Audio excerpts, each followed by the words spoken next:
All right, welcome everybody. Today I have an awesome guest. If you've done real estate in Los Angeles, then you've probably met this gentleman at some point or have heard of his awesome team that includes his wonderful wife. He is a top producer in our industry. And I know that in our industry, we use top producer lightly. As my daughter would say, he's a real one, an elite producer. And I'm proud to say that he is a mentor and a partner with EXP Realty. So without further ado, Mr. Ramon Sanchez, welcome. How are you, brother? Hey, Bill, thank you, my friend. Thank you. Kind words, brother. Thank you, man. Happy New Year, my friend. How are you doing today? Happy New Year, man. Well, I'm doing great. It's Yeah. hey, listen, we're in the new year, man. 2021. Lord willing, we're gonna have a better year this year than we had last year. Well, And that's not a lot that last because year I was, heard you had an awesome year last year. I was gonna say that not the last year was a production wise. I mean, it was Yeah. my best year in 30 years. Wow. As far as production, as far as a personal Production-wise. life, because I had a big tragedy Yeah. with my dad. And Yeah. he got he ended up passing, and that was really really one of those dark valleys for me. In spite of all that, I mean, I did get COVID too last year. That was another kind of like a little bit down. Yeah. Other than that, though, I mean, production wise, I mean, making the move to EXP and was a big jump. Yeah. So you know what? Let's dig into that a little bit since you're and thank you for sharing that because I did know that about your father and I can't imagine when you go through such a strong tragedy and yet on the other side on your professional life you're kicking major butt. So how do you mentally stay engaged on that side of things while you're still going through the emotional uh, challenge of going through such a tragedy? How do you do that? I'll be honest. Yeah. January 31st was when right after Kobe passed. Remember in Right. January, Mhm. and then like a week later, January 31st is when I found out that my dad ended up in the hospital. So when that happened, it was like my world collapsed. Obviously, I don't want to get too much into the details because Yeah. it'll No. take Yeah. forever on our interview, but Sure. it was a dark valley. I'm very close to my dad. I was very close to my pops. And so when that happened, it was just I went into. On January 31st, a week later, he passed. And then when he passed, I was kind of like in charge of a lot of things. And then I got sick after that, and then I was like, I actually went into like a little 30 to 45-day kind of depression. I didn't want to do nothing. Mm. I didn't want to work. I didn't want to really do anything, man. I relied on my team to just take care of my clients, and that was it. I mean, I had a great quarter, and I closed a lot of deals, and I didn't even follow up with a lot of those clients. I did them afterwards, but I didn't work for like from the whole month of February. If you look at my numbers, it was all zeros. And then the first week of March, and then I went back to work the second week of March, and then they shut us down because of COVID. Mm. So then we're like, hey, Ooh. I was still at KW, Yep. and I remember plainly my birthday's March 13. I remember getting that email while we're eating lunch. Hey guys, we're shutting down. Nobody's allowed to come back to the office. I'm like, what? And then so I ended up. I was already gone for like a month and a week. Right. Now like they're shutting us down. I'm like, holy smokes, Yep. So Yep. anyways, I went, regardless, I went back to the office. I grabbed all my leads. I grabbed all my systems, everything, and I took everything home. And then I just went ahead and set up and everything at the office. And then we're like, well, I think it was kind of I think all of us were kind of like in a weird space. Oh, absolutely. March, April, Yep. trying to figure out what we're gonna do. So Yep. Yep. Yeah. um, It but was evident in our production because I there was like a blank. You could see at least from, and I'll speak for myself. Uh, it wasn't until like April that actually even I think May is when my business started kicking in gear again. But there's like a big old gap in a couple of months there, and right when COVID hit. right. And Yeah. so I had heard of EXP 2 years prior to last year. Okay. And I was like, nah, that's not, it's not for me. I'm used to being in the office. I like working in the office. I like the environment. I like the competition, blah, blah, blah. Whatever story I was using, right? Yep. That's my Yep. story. Hmm. Because we all have stories. So that was my story. But then we were forced to work from home. So when Yep. that whole thing happened, I'm like, well, um, that's when I started thinking. I was like, well, if I'm working from home, I might as well, take a look at how do I cut other expenses, and how do I grow my business, and how do I go to the next level. I better be frugal, better be smart. I was here in 2008 when the market crashed, and I think a lot of us were thinking that maybe this is going to happen. What happened in '08? At least I was, Yep. right. Yep. And so I was thinking, man, I better start being smart about cutting expenses, about setting up the right systems, just so I can combat that in case something does, it goes into turmoil in the Right. market. So in the midst of doing all of that, I started talking to EXP again. I'm like, wait a minute, so I'm already working at home. I don't need. I come to realize, but maybe after, let me see, this was in March or April, May. So April and May, full on. I just got back on the schedule. I got back on my prospect, all my techniques, all my skills, everything that I've been doing the last 30 years. I just put my head down. I closed the door in my home office. Excuse me, and I just started working. And then I started making the deals happen and the appointments and this and that, blah blah blah. So then by the time that June hit, I'm like, well, shoot, I don't really need to be. I don't need an office anymore. Mm. So that's when I really said, well, if I'm going to make a move, this is the time for me to do it. Now, I think I was already pretty much, with all the production that I had, I was pretty much ready to cap at KW, to be honest with you. As a matter of fact, by the time I left there, I was already like in my last deal to cap out. You know what I'm Mm. saying? So, Yeah. Yeah. Yeah. and I knew I was kind of like losing money there, but it just, for me, it made more sense. Like, okay, I'm gonna take a look at the EXP, and then I pulled the trigger in June, and then I've been at EXP since June. Um, Okay. one Well, of the tell us about that. reasons, You've been there since June, and now you're in there. What, 2 quarters? What can you tell us about your experience of working there, and what are some of the things that you've seen that are different than working under any other model that you worked at?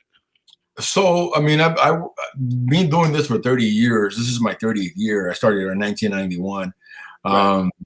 So when looking at all the companies I work for, and I work for all the big companies. I got my license at Century 21, and then I work for Bruce Mulhern. He used to own a lot of offices Yes. Yep. all over here in our area here in Norwalk. That's where I started. Yeah. And then I worked for Remax, Prudential, Cobo Banker. So I worked for Keller Williams, was my last company. I worked for all the companies. And the reason I left from Century 21 to KW was obviously because of the cap. And I was like, well, more opportunity, right? I'm going to Right. keep more of the money. Yep. Which, believe it or not, right after I made that move from C21 to KW, that next year I capped so fast and I saved quite a bit of money. I ended up using the extra money. I bought me my a building, which, Mm. by the way, I sold that last year. Mm. And I made an extra. Shoot, man, I bought that for $490. We closed escrow at $890. So it goes to show you that was a great investment. But I was able to do that because of the cap system and all that. So, Yep. but besides the cap, obviously, the cap at EXP is lower than KW. So that was one reason, right? Cutting expenses. The Right. other thing was that EXP is the only company that offers the stock, and that when I started looking at the shares, the stock shares, with the cost of it, it was like around, $15-20. When I made the move, I was looking at that, it was like at $36. Right Right. now, it's at $75. So I already have a $30,000 worth of stock in there. Mm-mm. And now this is only 6 months that I've been there, and can you imagine 30 years? Yep. Yep. if this company, if the companies that work for all the other big corporate companies, big companies would offer that, but they don't. So that was Yeah. the other reason. As a matter of fact, I think in 3 deals, I was pretty much hitting my cap because they were pretty good size deals. Yeah. In 3 deals, I hit my cap at EXP. So Yep. Yeah, I've been 100% most of the transactions that I did. Last year, we ended up doing. So the year before that, I was right around 17 million. I went from 17 million in 2019 to 26, a little over 26 million in 2020. You Yeah. know, And I know you have big goals for this year as well, yeah, right? absolutely. Yeah. Yeah, so great things happen. I mean, obviously, you know, I joined Thinking Big with Mike. Mike was coaching me last year. Yep. You know, Mike Ferry. And then I joined the Thinking Big group. I joined the Mornings with Mike group. So a lot more, just a lot more involvement with Mike Ferry organization. Yeah, and one of the things I want to bring up about you sharing that is that you've been awesome at sharing a lot of that wisdom with us, as far as some of the things that you come across sometimes, and I appreciate that. You've sent us some great articles about prospecting and mindset, which is always helpful, and so thank you for doing that. I did notice one of the things I've noticed about you is that you are a believer in self development.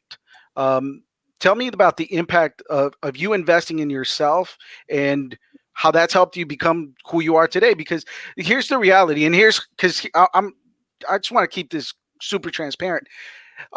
You're being humble right now, but you are in the elite. I when I look at real estate, people that make over, I mean, have a closing volume over 20 million, I think it's probably no more than 3% of our industry. So you're sitting in that really small percentage of elite realtors. So, what impact has your self development uh, had into you becoming that elite person that you are? Please share that. Well, hey man, listen, my first personal development was right here, man. The Word of God, right? Booyah.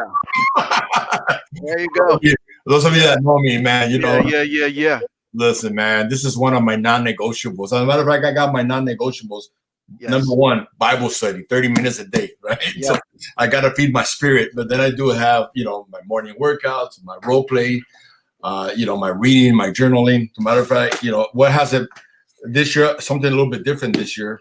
Um, so I write down four major goals a year. Okay. You know, so four major goals a year. And now what I've done is that I buy for every goal that I have set for the year, I just Mm, buy one journal like this. All nice. right. Where and every day I write on them. You know, and so that's talking about personal development. You Yes. know, selected the books I'm going to read for the year. I realized that, and I talked to Mike about that. You know, Mike Ferry, he's like, you got to read a lot, 30 minutes to an hour every day. If you can read like 2 hours a day, even better. Okay. But we got to be realistic. You know, we don't have a lot of 2 hours to carve out Yeah. because things get in the way. We have a family. You know, I'm a family man, as you know. I got Yep. 5 kids, one in heaven, four here, right? And so, you know, I have a wife that, you know, we'll be celebrating 30 years this year. So as long as I've been in real estate, as a matter of fact, she was the one that helped me study. You know, we were dating. She was my girlfriend at the time, but she was the one that was helping me go to the little flashcards, Yeah. get ready for the test. I don't burro, Yep. man, but I Yeah. failed. I failed. Finally, I passed. So, Yeah. What? Tell me about that. Why did you choose real estate? Why did you choose to get into this industry? well, look, when I was 18, you know, it was basically we had gone through with my family. It was like the kids we had gotten separated from my pops, Okay. and so we ended up as it was like five kids all living together. You know what I'm Okay. saying? So I'm the oldest of the guys, and then my sister Mm, is the oldest of the girls. okay. And so I was like, man, I can't. I had just graduated from Lakewood High, and then I was I was summer. You know, I got a job, and I had to help my sister. Pretty much that was the reason. I was like, I knew I was gonna. I went one semester to college in Long Beach City College, and I'm like, nah, this is not for me. I'm not gonna be here probably 4 or 5 years trying to get my degrees. You know, so I got to go hustle. You know, and so I started looking for opportunity. That's all it was. It was looking. I was a security guard at night, and I was a bus driver. Last summer, I became a bus driver. Believe it or not. So I was a bus driver when the school started, and I was a security guard at night. I had 2 uniforms in my car. You know, and I remember being in the security guard at night because there's nothing to do really. I mean, when you're a security guard, you either Yeah. sleeping or just Yeah. Yeah. Yeah. chilling, right? Yeah. And Yeah. so, but I would grab the newspaper and then I would look through all the opportunities. And I remember seeing a little ad uh, in the press telegram, and it said right there, get your real estate license, sell homes, and make $50,000 your first year, and Mm, free classes. I'm like, mm, whoa, that's a lot of money, man. If I can make 50 grand, this was back in 1990, right. 1990. It's a lot of money. Um, so I called, and yeah, I came. I went over there, and the lady told me, well, the classes are free. However, the books are $300. Mm, Books and the course certificate and all this. It was like $300, and I'm like, I don't have $300. So she's like, well, we got a layaway plan. Give us $50 every time you get paid. Bring us $50, and we'll make it work. I'm like, I can do that. You know what I'm saying? So yeah. I invested. That was my first time I invested in myself, right? So I was like, oh. Nice. But besides that, before I actually signed up, I was in the middle of actually also looking to become a sheriff. Oh, So you're asking why real estate? So I grabbed my application it was at Lakewood Sheriff's, yep. and I ended up talking to the police officer that gave me the application, and I asked him the question, right? Well, what's the most you can make? How much money can you make? At that time, I really needed money, man. So I was like, dude, I gotta do a job that I need to get money, man. So It's grinding time. yeah, man. So the guy told me, well, you can make about 50,000 if you work really hard, maybe 75. And I'm like, is that the most you can make? Well, you can get to 100, but you got to become like the captain. You got to be like, it's going to take you probably like a decade to get to 100. You're like, peace. And that's so I remember when I went to talk to the lady at the real estate office. This was Same question. the same question, right? It's like, hey, so how much money can I make selling real estate? And she said, well, it's really unlimited. And I'm like, huh? Now at the time I didn't understand that. And she said, there's no cap. I'm like, what? I can make whatever I want. It's unlimited. It's up to you. I'm like, oh, so I just threw the other application away. I filled that one out. I'm like, okay, That's right. it's unlimited. I'm just gonna, I want to get paid for what I do. So that was really the reason why. I just want to. Now, okay, so so you choose real estate, you start.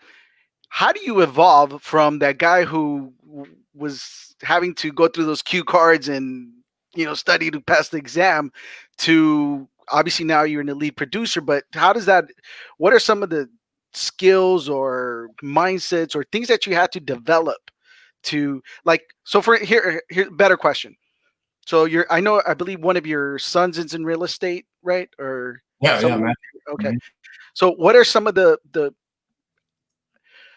advice that you give him to shorten that time period to get to your level faster? And I know that time is part of it. I get that, you can't shorten time, but I'm sure there's things that you can do to get closer to where you are sooner than. Yeah.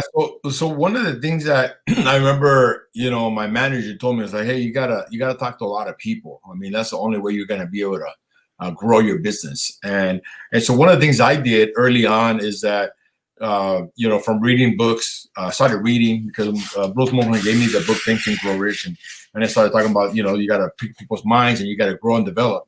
So I started. I would call up these in Mohan Realtors where I started working. There was a lot of top producers there, like the elite, like the top players in every company. Mm-hmm. And so I had this whole idea. Let me call them up and invite them to lunch. I'll buy them lunch and I'll pick their brain. So it's a win-win, And so as I started doing that, I noticed there was like the common thread of everybody was kind of like saying the same. All the top players were saying the same thing. You got to build a database. You got to talk to a lot of people. You got to prospect. You got to be on the phone, or you got to knock on doors. Back then, it was mostly knocking on doors. And so I learned that real fast. That and my manager told me, hey, you got to go knock on doors and talk to people. And I'm like, well, my dad used to force us to sell watermelons, oranges from door to door when I was a kid.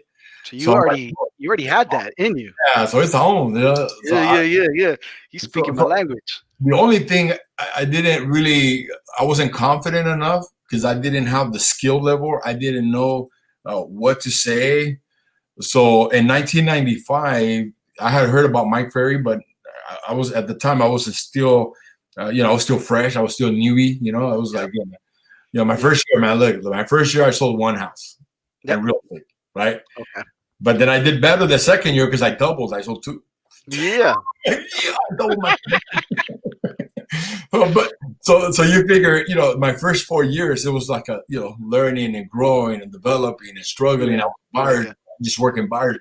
But I heard of Mike Ferry, and then he had a class that I was able to finally go because it was free in Long Beach, right? Uh, So, yeah.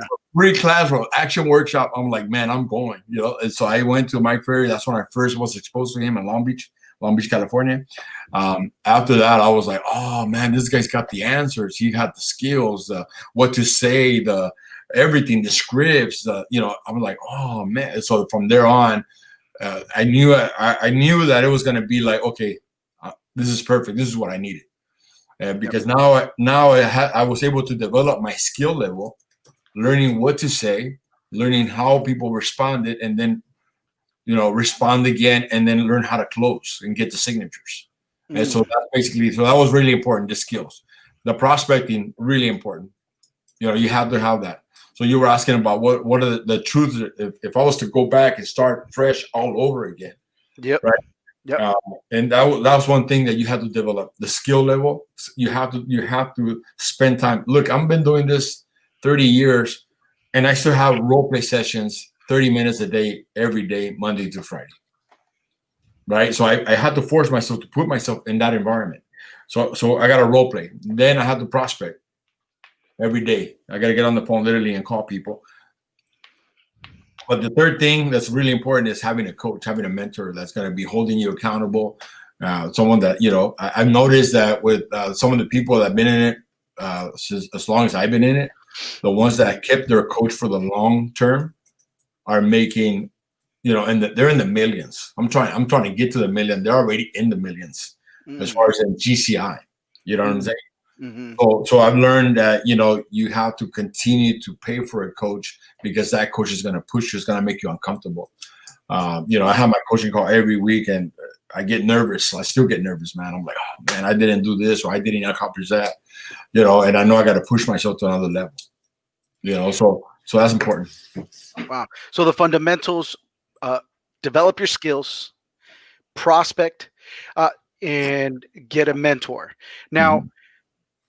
times are changing, right? We're seeing a lot of the digital media, social media coming into play. Has that altered your approach at all, or do you stick to the basics? I mean, so for the new agent coming in, uh, would you say, "Hey, pick up the phone and start dialing, buddy"? Yes, I think that the bases are always gonna outperform a lot of the stuff that all the social media. Right. It's a very small percentage of my business. One thing I would recommend is that obviously you want to get reviews. Yes. Because my reviews is people are going to use that as a form to hire you or not to hire you. Yep. I use it against my competition, right? So when they're interviewing, I said, well, go look at my competition, go look at what they have, go look at me, look at my profile, look at what people are saying out there. Right. So I do use some of it, but I don't rely on it. I still rely on good old headset, bro. Like That's right. good old headset. Yes, exactly. Get my headset, That's get on right. the phone every day, prospect every day, hit my contacts every day. I'm tracking my numbers. I look at my numbers, who I'm talking to, and closing for the appointment. That's what I do. You know. Yep. That's Yeah. awesome. Thank you. Thank you for sharing that. One of the things that's evident whenever anyone sees your social media or just knows you is, like you said earlier, you're a family man. Um, and how do you balance between, you know, being a strong family man and also being a strong producer? How do you find that balance between? Sometimes I find myself, and this is unfortunate, and it's something I'm trying to get better at, but sometimes I go home and you have this lingering thing about work, this whatever the issue might be, and sometimes you're not present. And it's something that I'm working on this year. But for you, I just noticed that you are, family is at the top of priority. I know God is as well. uh, Yeah. how do you do that? So when my kids were younger, I would do a lot of movies with them. I would have a lot of fun with them. I just made that a priority. I would also made it a priority to be at least 3 nights home for dinner.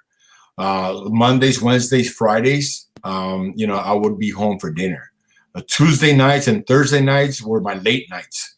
So in case there was clients that wanted to meet with me on a late night, Mhm. then I would give them the option. I'm open on Tuesday or I'm open on Thursday, Mm, and that would never mess up. So my mhm, wife, my lovely wife, would always, I would communicate with her, and she knew that I was coming home for dinner. So mhm, if for some reason I was late, or she knew that I had an appointment, she would like text me and say, "Hey, what time will you be home, so I can have dinner ready?" And we knew exactly like the time when I left the office to the time I get home, the drive time. So she kind of would, have the table ready and then hit that microwave or whatever. Get that food ready, bro. You know what I'm saying? yeah, Or yeah, yeah, warm them up, right? yep, So the kids would wait for me. I would get home, prayer, eat dinner, and talk as a family, share our highs, our lows.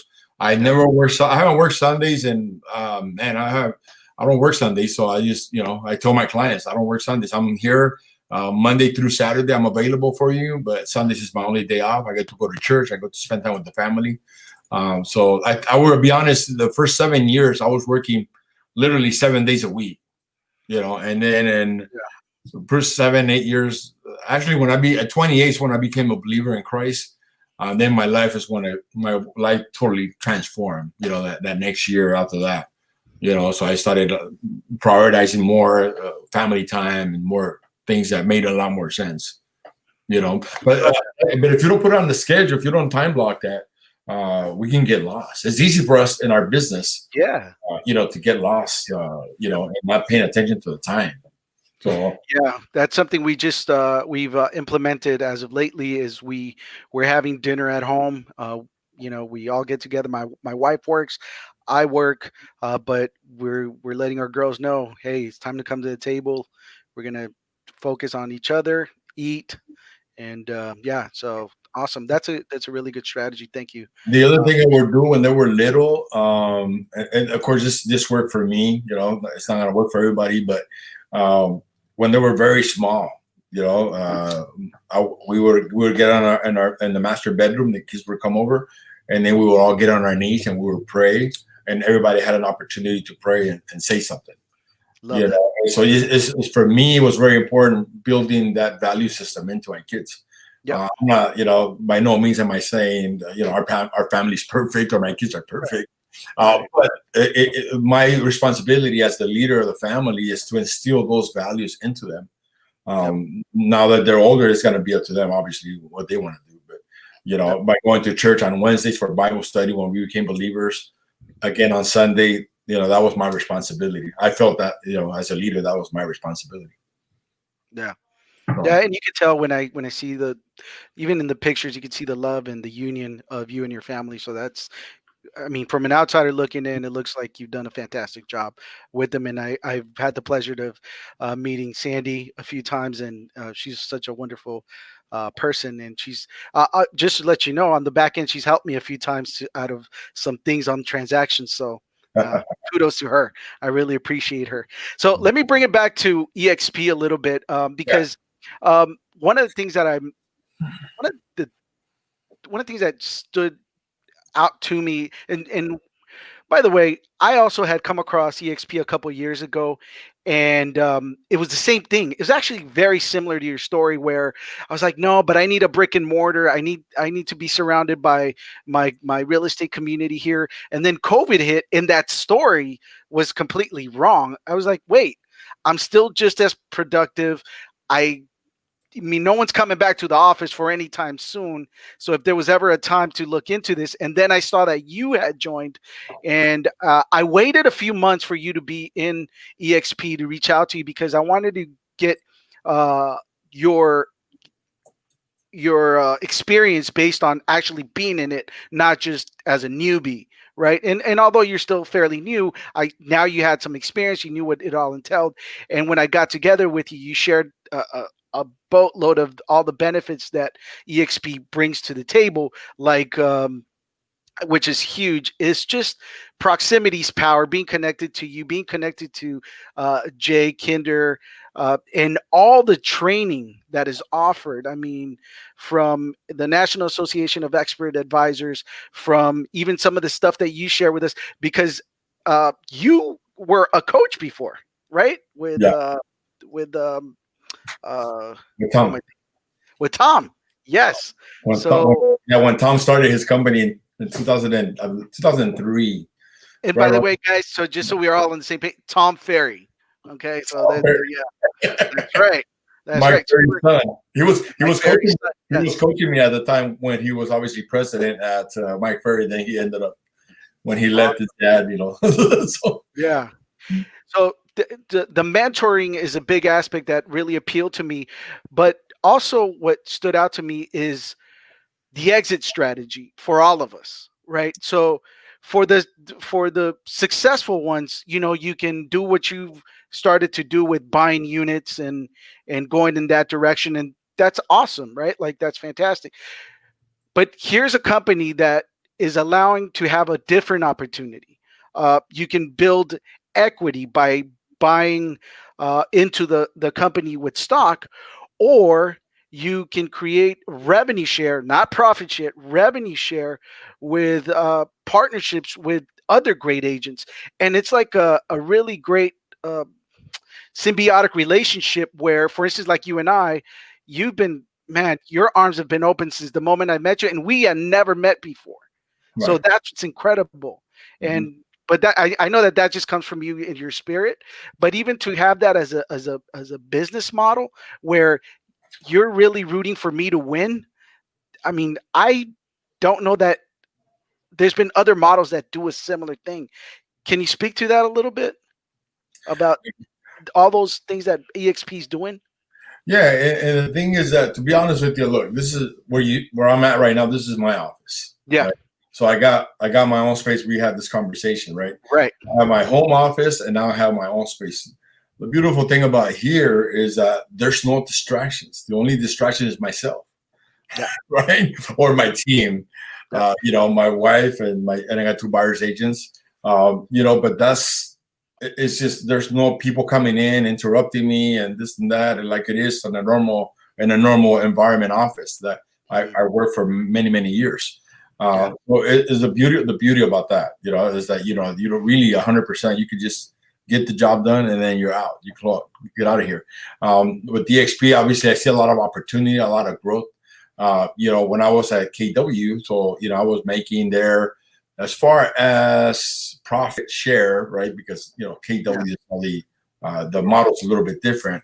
yeah, But even then, I mean, when I looked at my numbers in the last 3 years, 5,000 to 6,000 bucks from the agents that I brought on, as sponsorship there at KW.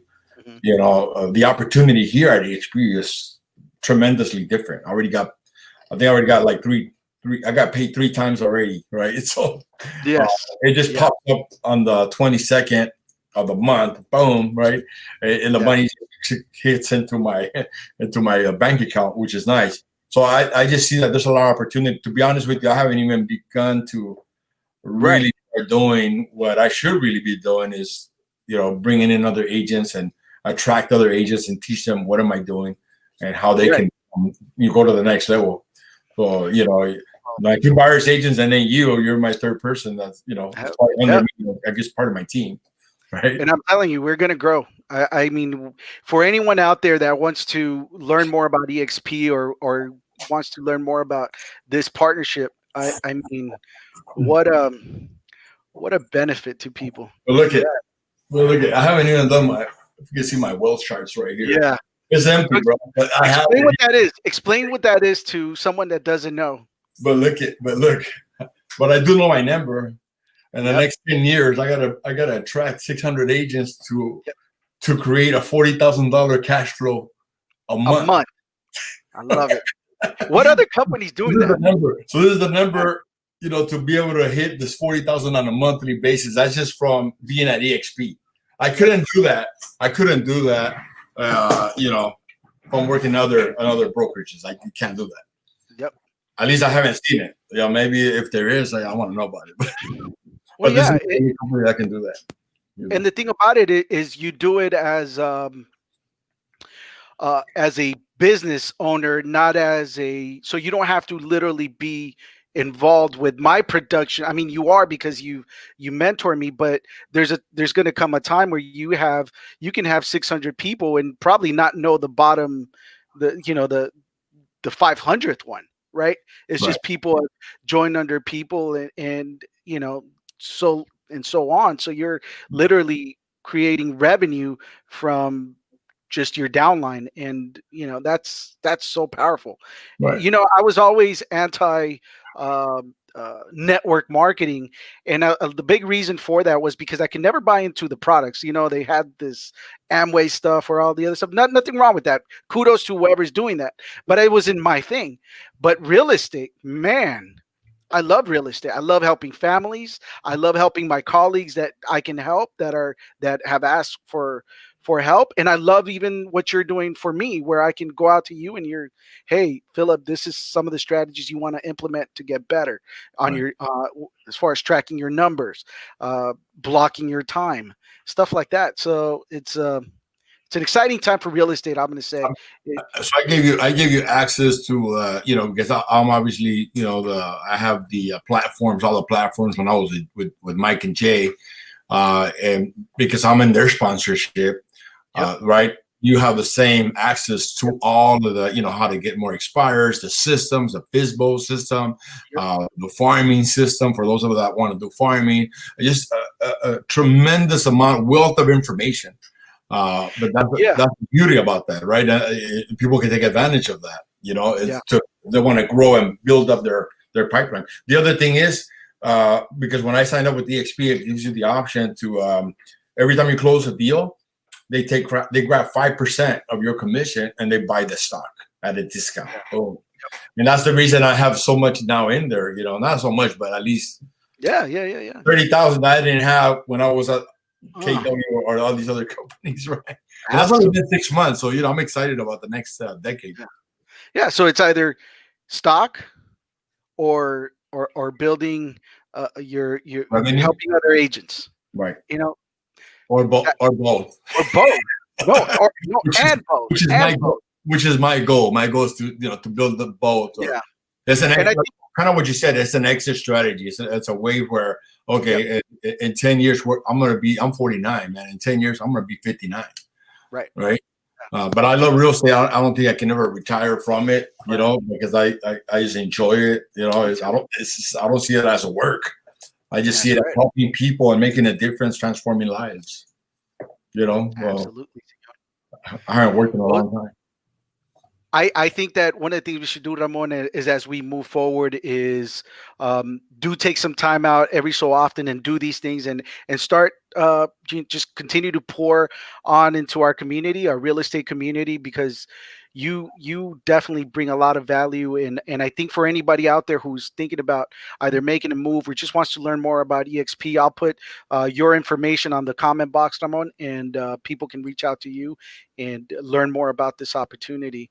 But before we go out, I want to just acknowledge you for taking the time to do this. We appreciate your wisdom. I'm so grateful that you have allowed me to come into your world and allowed me to partner with you and Sandy and what you're doing for me, especially. I look forward to all the growth. And now I'm going to ask you and you sort of answered it already. And I'm going to ask it again just to clarify, because you answered it, but I want to clarify.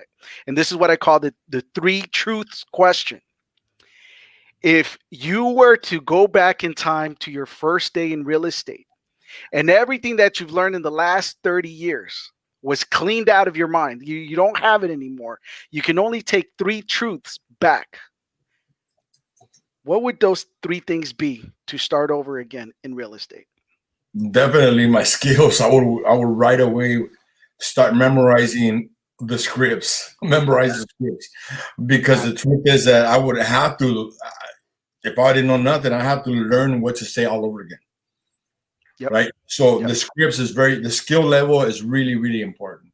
Okay. It creates confidence. It creates certainty. And I clearly remember when I finally knew how to do a listing presentation.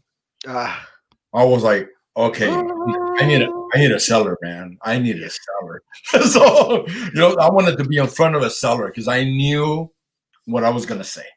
that's right. And I was ready for the objections, whatever objections they were going to throw. I knew them, right? So that was number one, the skill. Number two, I was ready for the prospect. And since I knew my skills, I had memorized and worked on the skills, then I was ready to prospect. So I would definitely be prospecting every single day, non-negotiable every day. Set a number, talk to 40, 30, 20 people, whatever the number is. But talk to that many people and then get a mentor or get a coach. Those are the three truths that I would myself right away I would do. And that's exactly what I told my son when he went to San Diego. When he left my team, he went to San Diego on his own. He just closed his first deal yesterday. I think it was yesterday. Is he with EXP as well? No, he's actually with some luxury company because he wants to target the high end. So they're in San Diego. He's working on the high end. Nice. Hey, but, he's gonna come back. When he comes back, it's gonna be EXP all the way. We have to have a conversation with him. That's right. All right, Ramon. Any last words you'd like to share before we finish this interview? Well, kind of like what I tell my wife, what I tell my kids, what I tell my friends is that there's really only one word that's gonna make a difference in your life, and that one word. Do you know what that one word is? I'm going to say God. Huh? Let's see if you know it. That one word that makes all the difference in the world here on earth. You say God? No, it's not God. Okay. That's your faith, right? Your faith, right? Yeah. Attitude. It's your attitude. Ah. Your attitude determines your altitude. Your attitude, how you wake up. Your attitude, how you show up. Your attitude when you're going about life. What kind of attitude you're going to have. Your attitude will either make you or break you. How do you react to things? That's it. That's the bottom line is your attitude will make all the difference in the world. If you have a good attitude no matter what and you stay humble, man, you're going to grow, develop, and push yourself. You're going to find a way to make it happen no matter what. But you got to have that hungry attitude like, man, I'm ready to go to another, whatever that level is for you. You know what I'm saying? We're all at different levels. We all have a different story. But your attitude, I've seen it over and over. All the seminars I've gone to, I look at people, I study people, I look at the speakers, I see how their attitude is. I look at the low producers, the high producers, and it all comes down to their attitude. Your attitude plays a major role in our lives. I love it. Yeah. Ramon, thank you for doing this, my brother. I appreciate you tremendously. Please send my regards to Sandy. And we will be doing this again if you're open to it. Hey, look! I mean, you can't see it. Maybe you can see it a little bit, but I got my see that my mic over there. I just got all my stuff. I'm getting it ready, right, to do my podcast, my YouTube channel. All right. All right, brother. Well, have a good one, and we'll be in touch, brother. All right. See ya.